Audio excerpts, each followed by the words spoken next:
18, Chase Ambrose. It is in the finding of this court that the three juveniles, Chase Matthew Ambrose, Aaron Joshua Hakimian, and Stephen Beersford Bratsky, acted recklessly and with malice, not merely destroying property, but creating chaotic circumstances that could have endangered the public safety. Further, this is not an isolated incident. It is part of a pattern of intimidation and misbehavior toward others. Therefore, it is the court's decision that the aforementioned juveniles perform community service until such time as their caseworker concludes that this destructive behavior has been corrected. Hi, Chase. When the hand grasps my shoulder, I practically jump out of my skin, scaring poor Brendan halfway back to the breakfast line in the cafeteria. My head has been spinning all morning. Dad asked for my birth certificate so he could set up the appointment with Dr. Gwen. I finally found it in Mom's desk. But that's not all I found. I also stumbled on a copy of the court paper sentencing Aaron, Bear, and me to community service. What's wrong? Brendan asked in concern. You look like you've just seen this zombie apocalypse and it's coming this way. How can I explain it? It may not be the zombie apocalypse, but it's just as creepy. The judge's words have been burning themselves into my brain. Pattern of intimidation. Zero remorse. Pathway to criminality if left unchecked. I didn't realize how bad it was. Oh sure, the flashbacks keep coming. I remember the wide berth kids gave me when I got back to school after the accident, and continue to give me to this day. The general sentiment that Hiawassee Middle School, and maybe the whole world, would be a better place without me. I'm a pretty heavy presence here, and since I've done nothing in my new life to earn that reputation, it's safe to say that it comes from the secret history amnesia erased from the 13 years before I fell off the roof. Up until a couple weeks ago, my 4-year-old half-sister treated me like a Sasquatch that wandered into her life, an unpredictable and dangerous beast. And her mother, an adult, wasn't much more comfortable around me. Aaron and Bear aren't exactly choir boys, so it's safe to assume I wasn't either. But in spite of the rough way they treat other people, they always have my back. That's loyalty. A good quality, isn't it? I close my eyes and I see the empty velvet case from Mr. Solway's closet. Brendan, how bad was I blurt. An English muffin rolls off his tray and hits the floor. What are you talking about? He stammers. Leaf Man never could have happened if it wasn't for you. I mean, before, I press. The old Chase. Who cares, he insists. You were really different then. I know I was different. Different how? Did I ever do anything to you? After a long silence, Brendan runs a finger across his right eyebrow. When I look close, I realize there's a scar there, partly hidden, about ½ an inch long. My heart leaps into my throat. I did that? I was leaning over the drinking fountain. You came by and shoved me in the back of the head. 3 stitches. Brendan, my voice is husky. I'm so sorry. You know the worst part, he goes on? You just kept walking. You never even bothered to turn around. No follow-up. That's how nothing it was. That's how nothing I was. I can't speak. I think of Aaron and Bear, our loyalty. It kind of doesn't mean as much as I thought it did. Anyway, Brendan tells me, like I said, you're different now. I'll catch you later in video club. I watch him walk away. I don't know what I'm so broken up about. I haven't learned anything new today. Not really. The stuff in the court document, old news. I smell it in every corner of the school. And even if I needed confirmation, it's right there in Joel Weber's eyes. Fear. Real fear.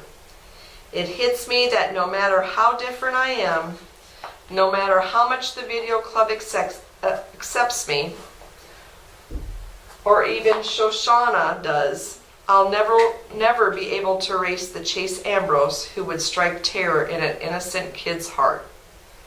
Aaron, Bear, and I must have been no strangers to the look when we were turning Joel's life upside down. I guess having the power to torture another person made us feel like big men, especially when we picked somebody smaller and weaker, who was into music instead of sports. And I believe it or not, right now, I'm more scared of Joel than he ever was of me. Because if I see that fear in his face again, I don't know if I can handle it. In spite of all that, Shoshana and I are getting along better every day. She doesn't hold it against me that her brother thinks I'm the devil. Maybe the turning point was when we were in heaven on ice together and she didn't feel the need to dump a giant sundae on my head. The important thing is, we're good.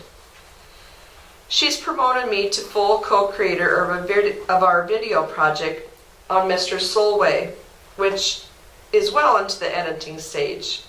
It's coming out fantastic. Editing has been tough since we have so much great footage. It's practically painful to decide what to cut. We even argue about it, sometimes change each other's minds. It's a real partnership. Although we're done shooting, we still visit Mr. Solway a lot. On the way, Shoshana stops at her house to back up our project on her computer. She's really paranoid that the school network will crash and we'll lose our edited footage. So she's constantly saving everything on a memory stick. It goes without saying that I'm not allowed into the Weber home. We don't actually talk about it. It's just understood that I wait outside while she runs in to do the data transfer. One afternoon, I'm standing there hoping Shoshana's mom doesn't glance out the window and turn the sprinklers on me when I hear music coming from the house. It's piano. And I realize this must be Joel, Hiawatha's musical prodigy. Obviously, it isn't the first time I've heard him play. Aaron, Bear, and I were in the auditorium to watch our firecrackers go off, so he must have experienced at least a little bit of his music. But it's my first time in this new life. He's amazing. And not just because he plays fast without making mistakes. The notes flow like river, speeding up, slowing down, changing in tone and texture. It's almost as the piano is singing. I wish I knew more about music so I could really appreciate it.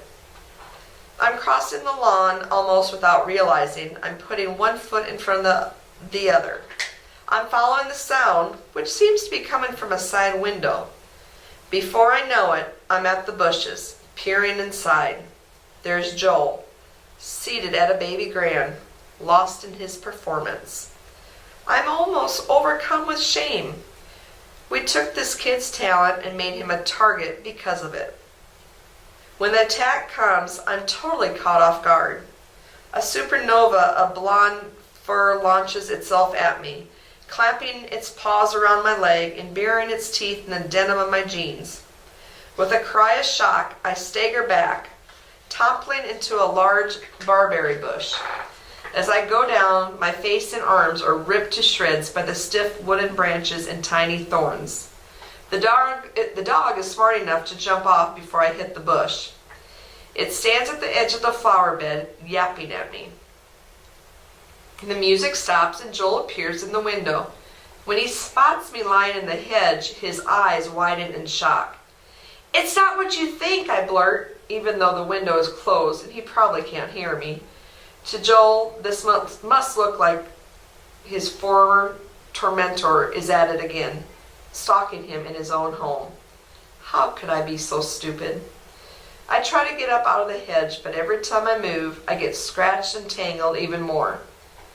Plus that agitates the dog, who starts howling. A moment later, Mrs. Weber marches across the lawn, tossing over her shoulder. "You must be mistaken, Joel. There's no way Chase Ambrose." She spies me and then falls silent.